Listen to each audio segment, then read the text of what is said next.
So I think we'll get started. So thank you for being here. My name is Harsha. I work in endocrinology. I'm happy to share with you something that is very dear to me today.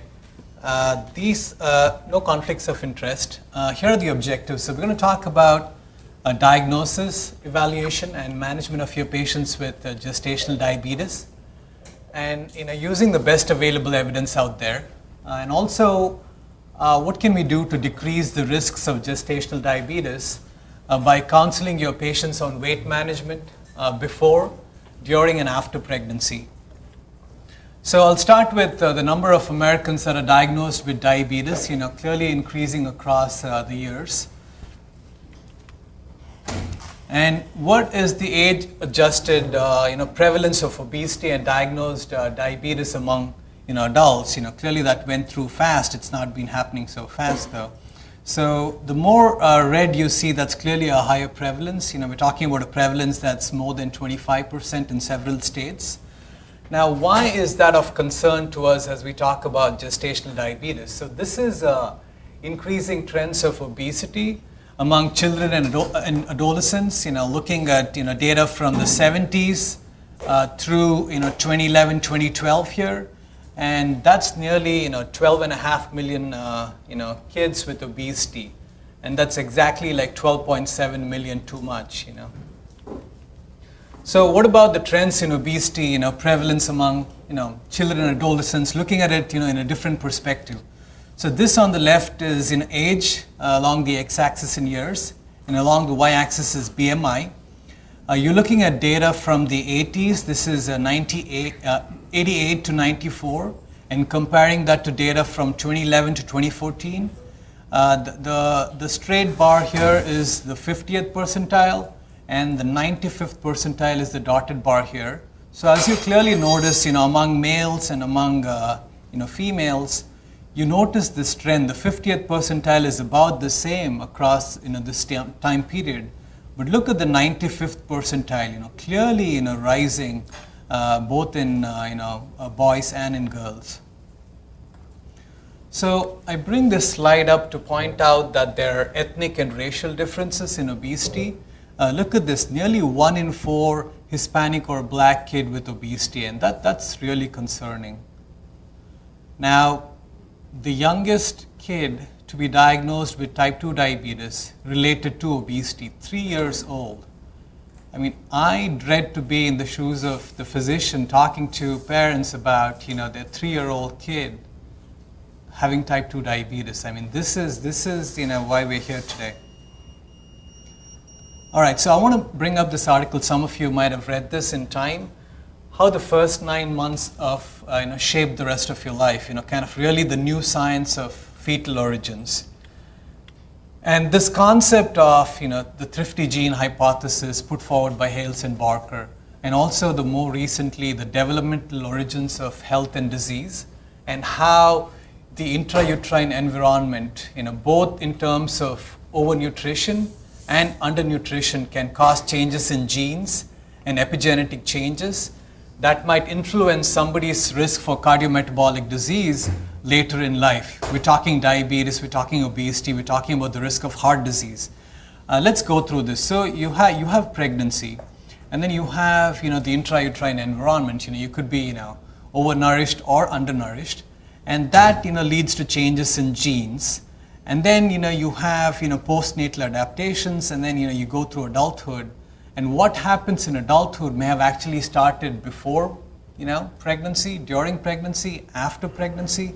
And this is how it might affect things. So, through these epigenetic modifications, you can have a reduced mass of beta cells, and we know why that's important. That's putting you at risk of obesity, of diabetes. You have beta cell dysfunction. You have changes in the genes at the level of the muscle, at the level of the fat, that can put you at risk of insulin resistance. Several studies showing that there's an altered neuroregulation of appetite and satiety. So several animal studies showing that there is some degree of hyperphagia due to these changes. And also at the level of the kidney, reduced number of nephrons leading to hypertension. Okay? And we kind of looking at multiple different pathways resulting in metabolic syndrome. All right, so let's look at what are we talking about when we refer to gestational diabetes.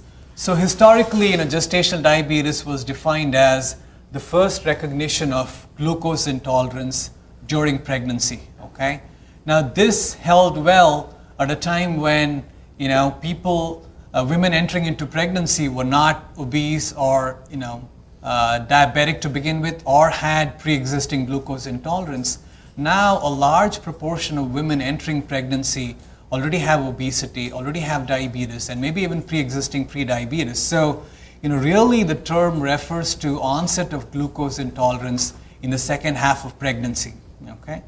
If somebody has criteria for the diagnosis of diabetes, let's say at their first prenatal visit or first natal visit, that meet the criteria for the diagnosis of diabetes, as in the general population, we should be calling that pre-existing diabetes, pre-existing or overt diabetes. All right, so diabetes in pregnancy is increasing. This is data across the years. You're looking at nearly 7 to 8% of the women with gestational diabetes. Depends on what criteria you use to diagnose diabetes. But also look at the proportion of women with pre-existing diabetes, clearly increasing across the years. There's a huge increase. This is about a 40% increase in the number of women with diabetes entering into pregnancy. Now, why are we worried about this? What are the risks of diabetes in pregnancy? So, there are clearly risks to the mother, and there are risks to the fetus. When we're talking about maternal risk, we're talking about preeclampsia, we're talking about an increased rate of C-sections, the risk of subsequent development of diabetes, which can be quite high. We're talking about an increased maternal mortality rate, definitely progression of complications of diabetes, in somebody with pre-existing diabetes. Moving over here to the fetal risk, we're talking about predominantly large for gestational age or macrosomic babies that might be put at an increased risk of birth injury, something that might go on to put the child at increased risk of obesity later in life. We're talking about a higher risk of hyperbilirubinemia, a higher risk of neonatal hypoglycemia, sometimes needing admission to the neonatal ICU, shoulder dystocia, again, as a result of the large for gestational age or macrosomic baby. Risk of prematurity is high as well. Abnormal birth weight, increased risk of diabetes, increased risk of congenital malformations. We're talking predominantly about hyperglycemia early in pregnancy or somebody with pre-existing diabetes. Okay? And the worse the glycemic control early in pregnancy, at the time of organogenesis, the higher is this risk, sometimes as high as 10% or much higher. So that's 1 in 10 if you have an A1C of 10 or 11 or above. All right. So what's the pathophysiology of gestational diabetes? So we have insulin resistance that's predominantly driven by these growth factors that the placenta produces. Okay. So you can imagine why that increases as pregnancy progresses. So you have a placenta that's enlarging, there's this human placental growth hormone, and so on, that are being produced. Okay. Now what about glucose production? So there's increased hepatic glucose production to meet the needs of the fetus, later on in pregnancy. But remember, any diabetes, if you're talking about diabetes or the onset of hyperglycemia, it's never insulin resistance by itself. Okay, because your beta cells can always compensate and produce more insulin, but there reaches a threshold where the beta cells fail to produce enough insulin for the degree of insulin resistance, and that's when you have the manifestation of diabetes. So clearly beta cell dysfunction is an important part of why you could end up with gestational diabetes, or any diabetes for that matter of fact. All right, so what are the etiology? We talked about some of them. So clearly hormonally induced insulin resistance leading to glucose intolerance that can eventually progress to diabetes. The risk factors could be pre-existing obesity, could be a previous history of gestational diabetes. I mean, it's clearly important to ask our patients that. a history of delivering a large baby in one of the earlier pregnancies, glycosuria, history of diabetes, that's a family history of diabetes, that could be a risk factor as well. And this is something that's important. So a woman with a history of gestational diabetes is at a very high risk of developing diabetes in the next 5 to 10 years. Okay, we're talking about a 50% or higher risk. Okay, so how can maternal BMI before pregnancy influence adiposity in the fetus? Okay, so this is a study looking at just that. Let's go through this. So this is women with gestational diabetes subjected to treatment or no treatment, and this is the no treatment group compared with the treatment group.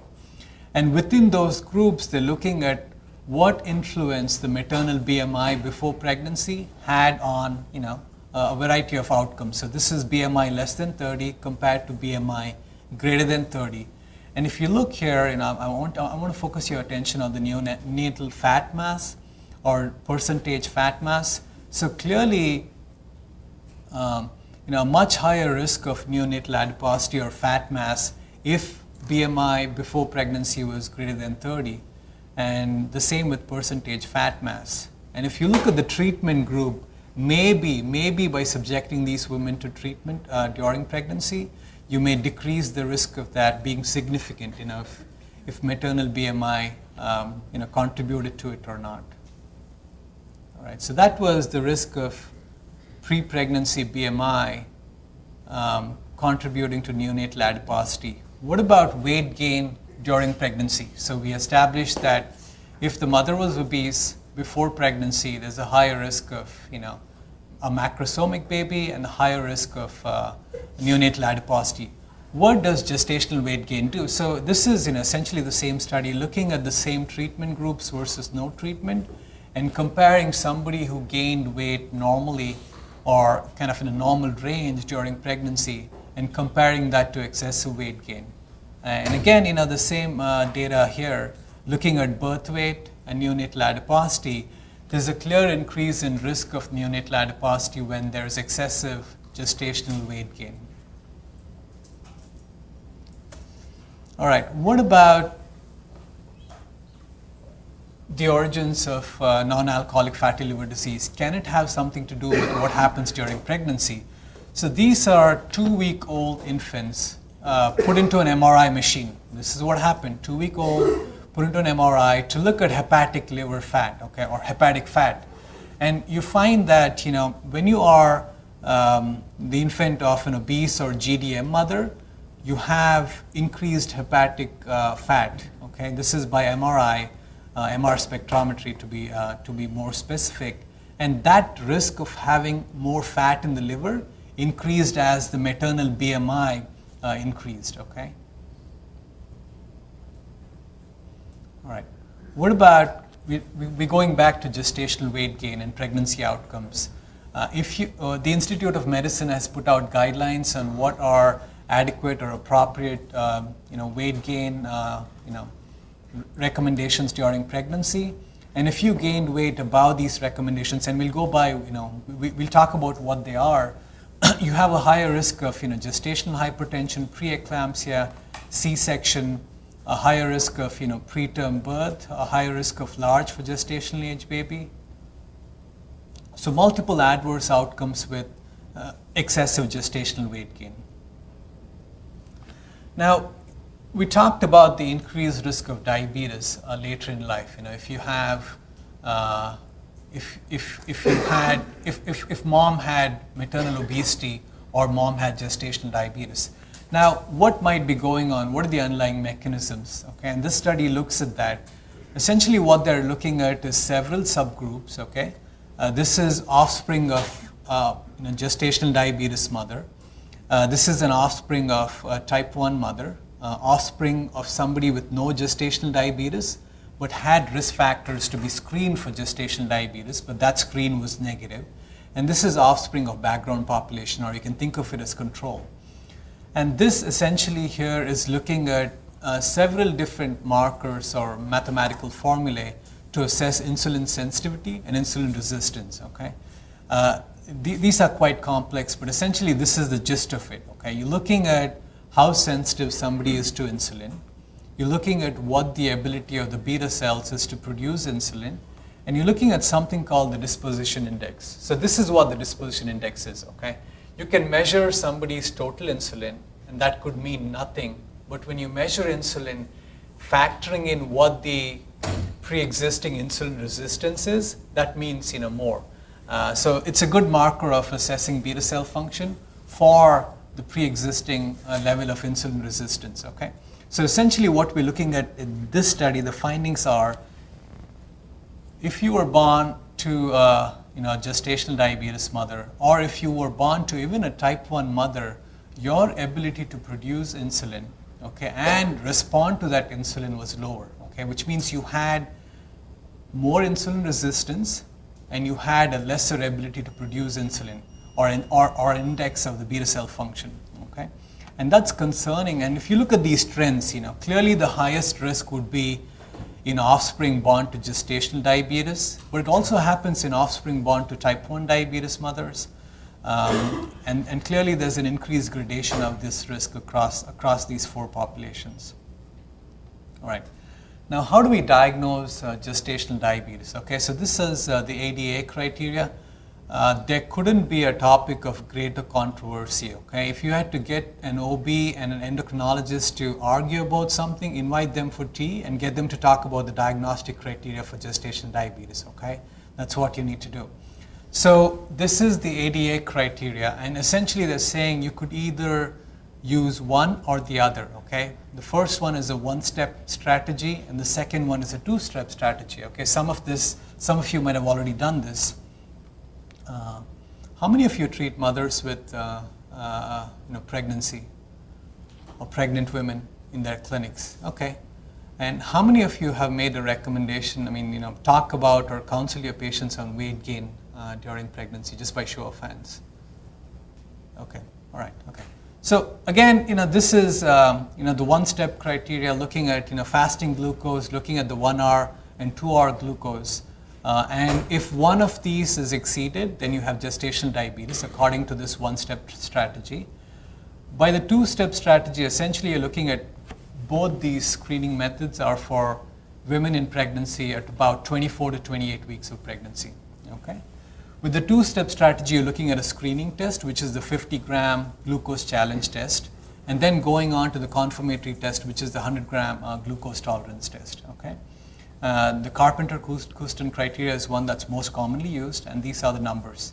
And if they're looking at 2 or more that are abnormal or exceed these thresholds, okay, I think it's important to talk about how we arrived at these numbers. Okay, because if you look at these numbers, 92, 180. 153, why not 154 or 152? So let's talk about that.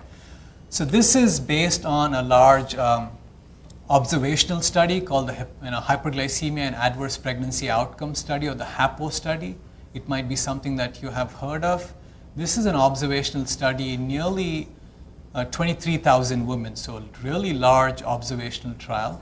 Or study, I should say, not a trial, looking at what impact maternal hyperglycemia has on both outcomes in the mother and in the fetus. Okay, and essentially they're looking at a couple of different things. Okay, they're looking at large for gestational age baby. They're looking for a higher cord C peptide as a marker of fetal hyperinsulinemia, among other things. Okay, and these numbers they arrived at based on a 1.75-fold odds ratio for increased risk of these adverse outcomes. Okay, here they're listed. If you had a 1.5-fold higher odds, these would be the numbers, but this is the threshold that the International Association of Diabetes in Pregnancy Study Groups chose. Okay.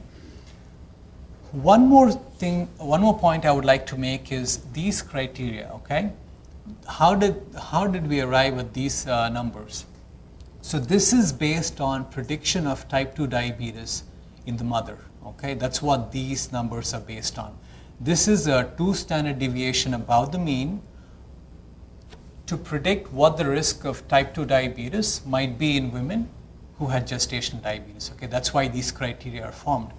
Now, how did these criteria happen? So this happened to predict the increased risk of adverse maternal and, more importantly, fetal outcomes. Okay, so I think, what should direct our choice is going to be, are you trying to predict the risk of diabetes in the mother, or are you trying to predict the risk of adverse neonatal outcomes? And we'll kind of look at this in more detail. Okay, so this is data from the HAPO study that we just talked about, and this is looking at 4 outcomes. Okay, predominantly you're looking at large for gestational age, which is a birth weight that's about the 90th percentile. You're looking at C-section. You're looking at cord C-peptide, again, as a marker of fetal hyperinsulinemia. Okay, the concept is, if there's hyperglycemia in the mother, that's going to be reflected in the fetus. Okay, and when you have hyperglycemia in the fetus during pregnancy, the fetus is going to respond by producing more insulin, and insulin is an anabolic hormone, so you might end up with higher adiposity, higher birth weight, and so on. Okay, and then you're looking at the risk of neonatal hypoglycemia. Okay, now it would have been easy if there was a threshold above which the risk of these complications increased. Okay, but there is not. If you notice here, these are glucose categories. Okay, there are 7 categories. Starting at the first category starts at less than 75. Okay. Category 7 here is about 210, okay? If you notice across glucose categories, okay, there seems to be a continuous relationship between maternal hyperglycemia and adverse neonatal outcomes, okay? Not so much for hypoglycemia, because that seems to be more at a higher level of maternal hyperglycemia, but clearly for the other outcomes, as you notice, there's an increased risk, okay? And there isn't an inflection point above which you can say, this is where I'm going to call or the diagnosis of gestational diabetes. Okay. Now what about, clearly if you're talking about using different criteria, okay, the prevalence of diabetes is going to change, okay? If you're talking about the older, I should say the Carpenter-Couston criteria, you're talking about a prevalence of about 5%, 6%, maybe 7%, okay? But if you're using the newer criteria, you're talking about nearly up to 15 to 20% of the women in pregnancy being called, gestational diabetes mellitus. So your concern is this over-medicalization of the pregnancy, okay? And what's the cost effectiveness of doing this by looking at the new criteria, okay? So some of you may be familiar with this, quality adjusted life year, okay? In the US, if you have a quality adjusted life year of less than 50,000, that's considered an effective strategy, okay? And for this newer criteria, it was about 20,000, so per quality adjusted life year. So, seems to be cost effective. It's open to debate, but here it is, the data. Now we talked about, yes, there's maternal hyperglycemia. Yes, there can be an increased risk of fetal and neonatal adverse events. But what about just women with obesity during pregnancy? Okay, this is a study that looked at continuous glucose monitoring profiles. Okay, so for those of you who are not aware, a continuous glucose monitor is something that you have a sensor that goes into the subcutaneous tissue. It's measuring interstitial glucose. Okay. And it measures one every 5 minutes. So in a day, you have about 280 glucose numbers, okay? And there's a certain degree of time lag, but you can monitor somebody's glycemia throughout the day, okay? Many of them can be put on for about up to 6 or 7 days, okay? So this is looking at mothers with obesity compared with mothers with a normal BMI, okay? And look at these numbers. This is fasting. Yeah, here fasting. We're talking about glucose numbers that would not meet the criteria for diagnosis of gestational diabetes. Okay, 88 milligram per deciliter, 95 milligram per deciliter. But clearly, in those women who are obese, the glycemic curves, or area under the curves, are clearly higher. Even when they do not meet the criteria for diabetes, they seem to have hyperglycemia. Okay. Or higher glycemic thresholds. Now this is a complicated way of just looking at the same, okay, which is there a higher glycemic burden in obesity compared to women with normal BMI? And there seems to be. And the same with area under the curves, okay? Now why is this important, okay? It's important because of the relationship to infant adiposity or neonatal adiposity, okay? And what else is important? Because sometimes we can get lost in glucose and how glucose is important and really lose the big picture. And if you remember the thrifty gene hypothesis, it's not just the glucose, it's really the metabolic milieu that's happening in the intrauterine environment. Okay, it's glucose, it's fat, there are other nutrients too. So this study was looking at that and essentially looking at plasma fatty acids, free fatty acids, and plasma triglycerides, and correlating that to infant adiposity. Okay, the highest correlation seems to be for plasma triglycerides. Okay, clearly with increasing triglycerides, you have a higher risk of increased adiposity in the infant. All right. Now, what about how do we treat these women? I mean, what kind of diet do we put them on? There isn't a good answer, but we have some clues as to what might be better or useful. Okay, so this is a pilot randomized controlled trial. This is looking at a conventional low carb, high fat diet and comparing that to a choice diet, which is essentially a high complex carb, lower fat diet. Okay, and looking at outcomes. Okay, this was started at about 30 weeks, and look at the macronutrient compositions of the diet here. If you're talking about the conventional or low carb diet, you're still talking about 40% carbs. You're talking about 45% fat, 15% protein, and the protein component stays the same here, but you have a lower proportion of fat and a higher proportion of complex carbs. The percentage saturated fat or let's say unsaturated fat was not different between these two groups. Also not different was the percentage of simple sugars in their diet. Okay, so after about 7 weeks, clearly there was a decrease in fasting glucose and free fatty acids in the women on the higher carb diet or the complex carb diet compared to the ones with the higher fat diet. Okay, your fasting glucose was higher in the low carb diet. They also did adipose tissue biopsies and looked at expression of pro-inflammatory genes, which seemed to be higher on the high-fat diet. And clearly, insulin suppression of lipolysis was better on the complex carb or higher carb diet. Okay, infant adiposity, the trend was lower with the choice diet. Okay, essentially, we can get lost in the macronutrient composition of diet, but I think if you had to remember or take one thing away, that would be not just the macronutrient composition, but the quality of the macronutrients is also important. Okay, it cannot be a 80% carb diet and be all like simple carbs. Okay, or it cannot be like 50% or 60% fat diet and just be all saturated fat. So clearly the macronutrient composition and the quality of the food matters. All right, what about the DASH diet? I think all of us are familiar with the DASH diet. This is looking at outcome in terms of birth weight. This is by a Cochrane database review. And there seems to be some benefit for a DASH diet. Again, I think that's the message I would carry forward, okay? Food and not junk, just the quality of the food really seems to matter. Now, this is the best available systematic review or meta-analysis I could find looking at pharmacotherapy in gestational diabetes. Okay, one thing I would like to point out is the proportion of women in pregnancy needing pharmacotherapy for gestational diabetes is very low. Okay, it's about 10%. Okay, 80% to 90% of the women can be managed with just dietary management and physical activity. Okay, so this is looking at this is data from all randomized controlled trials. This is looking at glibenclamide, or what we know as glyburide, and comparing it to insulin. In terms of birth weight, there seems to be a higher birth weight in the sulfonylurea group. In terms of macrosomia, clearly the risk of macrosomia is higher with sulfonylurea, and clearly the risk of neonatal hypoglycemia is higher as well. Okay, so definitely worse outcomes with sulfonylureas. What about metformin compared to insulin? Okay, if you looked at gestational weight gain was lower in trials using metformin. Birth weight was lower as well.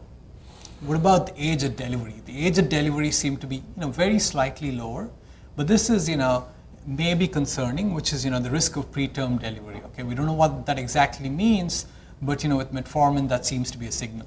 Okay, what about metformin compared to sulfonylurea? The same thing, you have lower gestational weight gain, a lower birth weight, and a lower risk of macrosomia with metformin. Okay, that's why you'll commonly hear the recommendation, your first line therapy for somebody needing pharmacotherapy in pregnancy is going to be insulin therapy. Okay, the second line, if you're not able to use insulin or somebody is not amenable to that recommendation, might be metformin. Okay, but I think clearly the role of sulfonylureas is, even though it's used widely, I think there's ample evidence that we should steer away from sulfonylurea in gestational diabetes. And I think as an endocrinologist, I would argue, is there a role for sulfonylureas even outside of gestational diabetes? Okay. All right. What about when should we start insulin therapy or when should we start pharmacotherapy in gestational diabetes? Here are the criteria or goals we're looking for management of diabetes in pregnancy. Okay. We're looking for a fasting glucose less than 95, a 1 hour glucose less than 140, and a 2 hour glucose less than 120. Okay.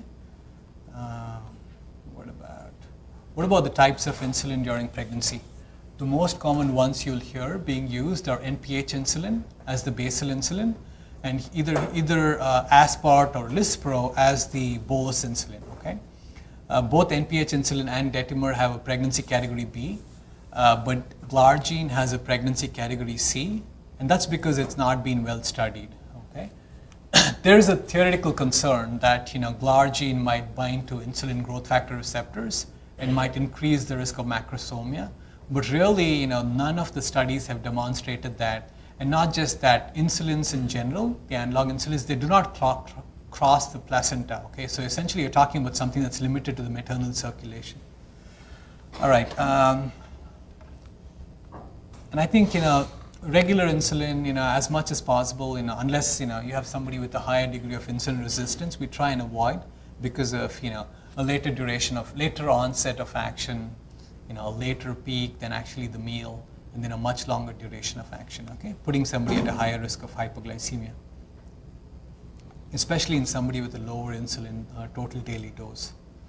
All right, essentially we talked about this. What are the targets for diabetes in pregnancy? A1C targets, you could argue, I think most people would say less than 6.5 if can be achieved, and less than 6 would be ideal because you're talking about two things. One, early in pregnancy, if you're talking about pre-existing diabetes, you're talking about reducing the risk of congenital malformations, okay? But in the second half of pregnancy, you're talking about reduce the risk of macrosomia or large for gestational age baby. So I think an A1C of less than 6.5 or even 6 would be ideal. Know that many a times you cannot rely upon the A1C in pregnancy, okay? Because there's so many changes happening with red cell turnover that it might be artifactually low in pregnancy. So you might have to rely on just monitoring of glucose by the mother. All right, so we talked about, there is gestational diabetes. Yes, there's an increased risk. Yes, you can treat them with diet, and yes, you can treat them with pharmacotherapy, but show me the benefit, okay? What is the data out there to say that treating gestational diabetes helps improve outcomes, okay?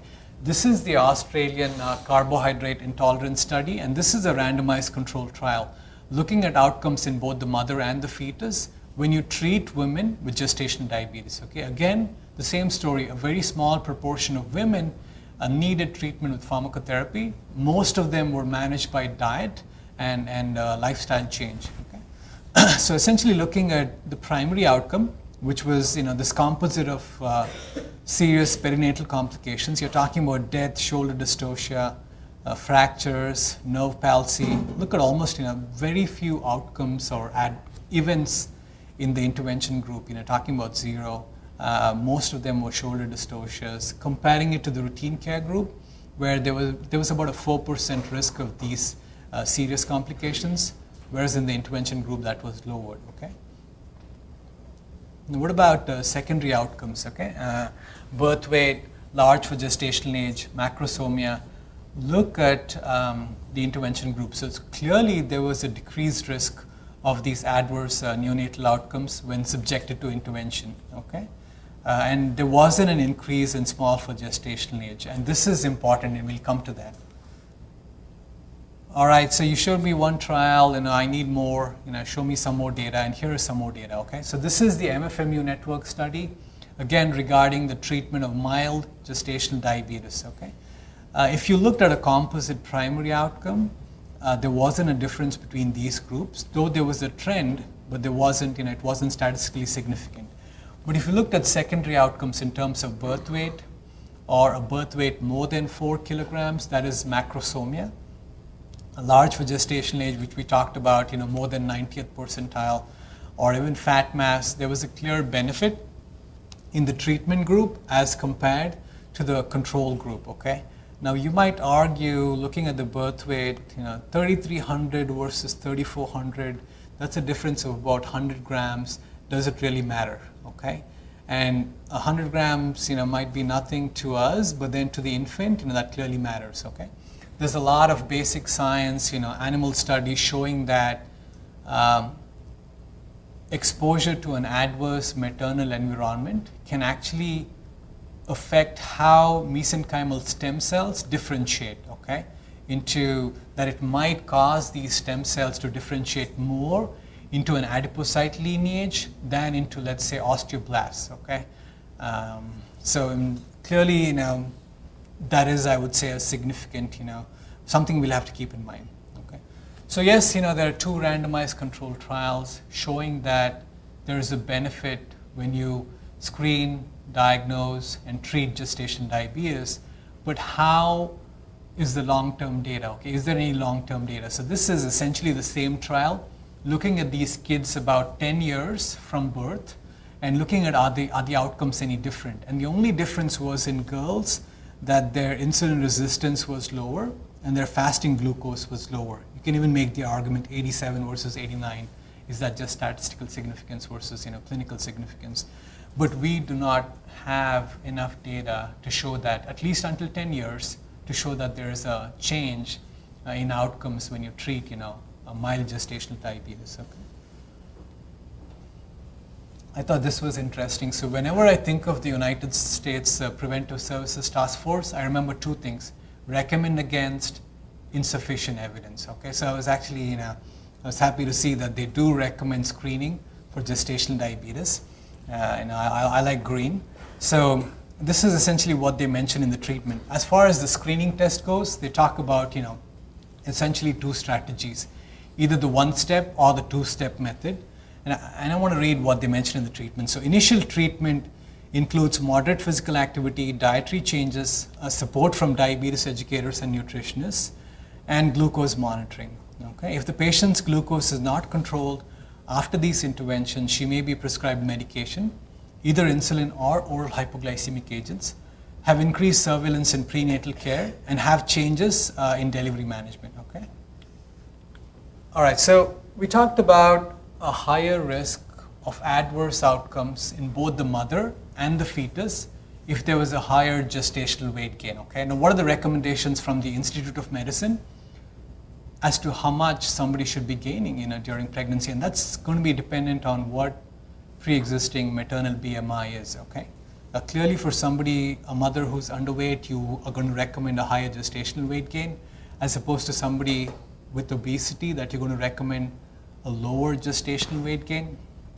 And look at these numbers, 10 to 20 pounds for obesity, and about 30 to 40 pounds for somebody without, who's underweight. Okay, nearly 70% of the women exceed these recommendations. Okay, so they gain weight during pregnancy that's much higher than these recommended gestational weight gains. Okay, so what about weight loss? Okay, what if a woman were to lose weight or not gain as much weight during pregnancy? Okay, and this is a study looking at just that. Let me walk you through this. So this is women with class 1 obesity, that's a BMI between 30 and 35. This B here is the women with class 2 obesity, that is BMI between 35 and 40. And here in C is class 3 obesity, which is a BMI above 40. Okay? Essentially, you're looking at gestational weight gain on the x-axis. As a woman gains more weight during pregnancy, the risk of large for gestational age, macrosomia, and predominantly for hypertension increase. Okay, so there's higher preeclampsia, higher higher risk of a macrosomic baby, and a higher risk of large for gestational age baby. Okay, and this is across all the 3 BMI categories. Okay, now remember I talked to you about small for gestational age. As we're trying to intervene to reduce the risk of large for gestational age babies, we should always pay attention to what is the risk of having a small for gestational age baby. Okay, because remember, from the Hales and Barker, the thrifty phenotype hypothesis that we talked about, we're talking not just about excessive nutrition, we're also talking about undernutrition. Okay, that could affect neonatal and fetal outcomes and development of disease later in life. So here, and if you were to find a threshold where the risk of both large for gestational age and small for gestational age is at its lowest, then that would be the intersection of these 2 points right here. Okay. Yes. Okay. So here in class 1 obesity, you're talking about a gestational weight gain of 0 to 5 kilograms. That's where the intersection point lies. If you're talking about, in class 2 obesity, you're essentially again talking about the same threshold, 0 to 5 kilograms. But if you're talking about women with class 3 obesity, that is BMI above 40, looks like even those who lost larger amounts of weight did okay without increasing the risk for small for gestational age. Okay, and I'll show you that the risk for these increase in small for gestational age has a wide confidence interval without being statistically significant. Okay, so here's the data from exactly the same study. You're looking at adverse maternal and neonatal outcomes. You're looking at different classes of obesity and different categories of weight gain or weight loss. Okay, so clearly you increase the risk of adverse maternal and neonatal outcomes, high risk of gestational hypertension, high risk of having a C-section, high risk of macrosomia. And this is where I want to draw your attention to. For low birth weight and for small for gestational age, the risk is not statistically higher. Okay, there seems to be a trend for sure, but it's not higher. And look at this. This was nearly 16,000 pregnancies that were studied. So a large observational study, but didn't show any difference. All right. Now, what about the importance for breastfeeding? Okay, how important is this? And I could not emphasize the importance more. Okay, and let's look at this study in detail. This is looking at children of women who had adequate breastfeeding and comparing it to somebody who was not breastfed. They define adequate breastfeeding as breastfeeding period above 6 months. Okay, so this is looking at BMI on the y-axis and looking at age on the x-axis. On the left here is age in months, and on the right here is age in years. Okay, essentially the same cohort that was followed from birth up to about 12 years in age. Okay, and you're looking at adequate breastfeeding and comparing it to low breastfeeding. On the upper panel here, you're looking at infants of diabetic mothers. Okay, and here on the lower panel, you're looking at infants, whose mothers did not have a diagnosis of diabetes. And clearly, if you had a history of adequate breastfeeding, your BMI is lower, both at a younger age and when followed up to nearly 12 or 13 years. And also the growth trajectory seemed to be lower if you had a history of breastfeeding. Okay, and I think both these are very important points, and I think our pediatricians can attest to this. All right, so is there any hope? Okay, we talked about the higher risk of type 2 diabetes in mothers with a history of gestational diabetes. This is nearly a 50-60% increase over 10 years. Okay, this is data from the Diabetes Prevention Program, and all of you might have heard of this. This is a large multi-center randomized controlled trial sponsored by the NIH, looking at people with pre-diabetes and looking at what interventions might reduce their progression to diabetes. Okay. On the left here, we're looking at essentially 3 groups, looking at conventional lifestyle, comparing it to metformin use, comparing that to intensive lifestyle intervention. Okay. On the top here is women with a history of without a history of gestational diabetes, and on the bottom here is women with a history of gestational diabetes. Okay. So clearly, let's move to the right panel here. look at this. These are women with a history of gestational diabetes, and look at the cumulative incidence of diabetes. This is just out to 3 years, a much higher risk of incident diabetes if you had that history compared to women who did not. Okay. Now, what can be done to reduce this risk? When subjected to either metformin or intensive lifestyle, in those without a history of GDM, metformin didn't do as well, only about a 10% reduced risk. Okay. Intensive lifestyle did okay, about a 50% reduced risk.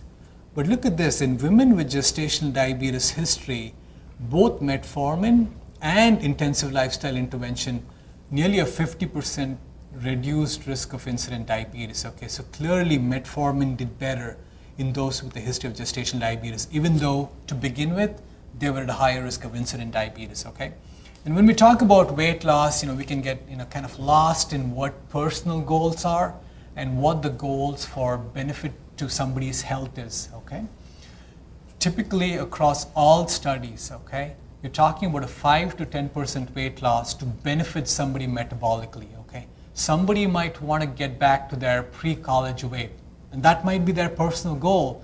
But we have to really talk about realistic expectations and what the benefit is going to be based on, if you're looking at, improvement of health. And look at these weight losses, okay? This is, time in years. This is weight in kilograms.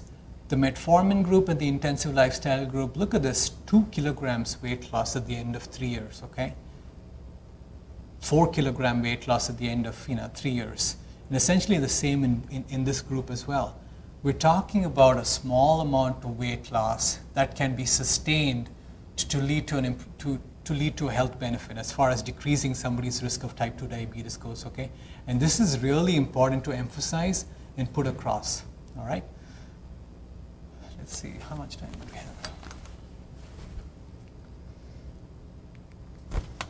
All right. So where can we disrupt this cycle? Okay, we talked about multiple levels. We talked about BMI during pregnancy or weight gain during pregnancy. We talked about BMI before pregnancy. We talked about postpartum weight gain and retention. That can be a huge problem.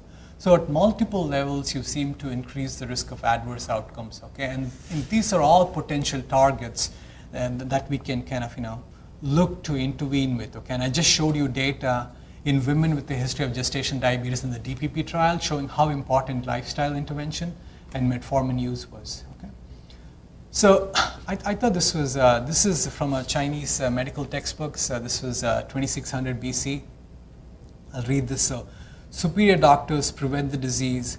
Mediocre doctors, treat the disease before evident, and inferior doctors, treat the full-blown disease. And I think this is really important and holds true even now today, to kind of really introspect and kind of see where we are along this curve, okay? Clearly, a huge scope for improvement.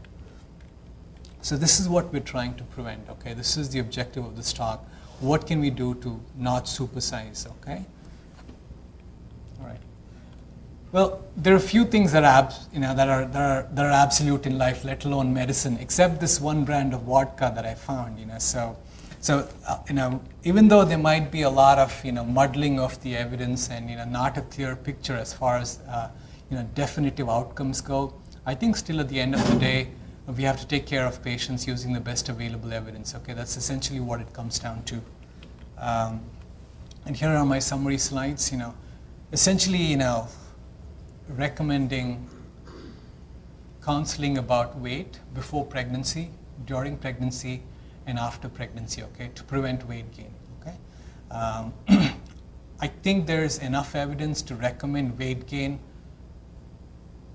based on the IOM recommendations to the lower limit, because they seem to be a little, generous, I would put it, okay? So clearly along the lower limit of those recommended weight gains might be reasonable. And for those women with a BMI about 35 or even 40, they might do okay with no weight gain.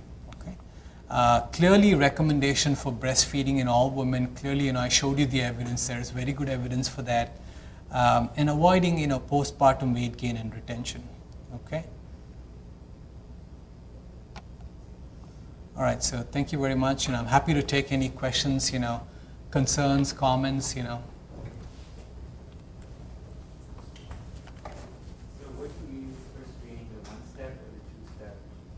Okay.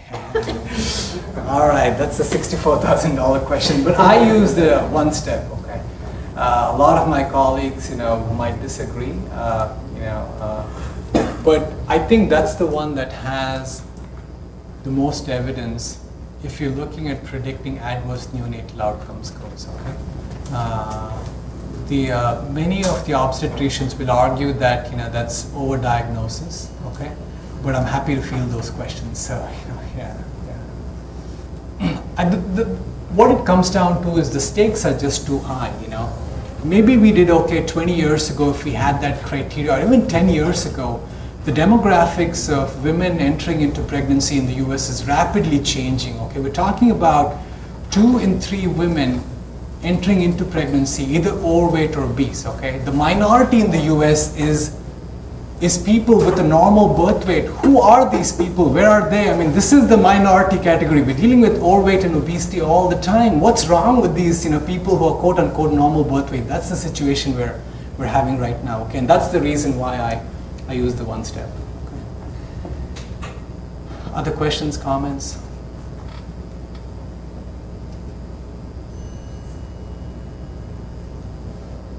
All right, so go ahead. Thank you. Okay, all right, thank you.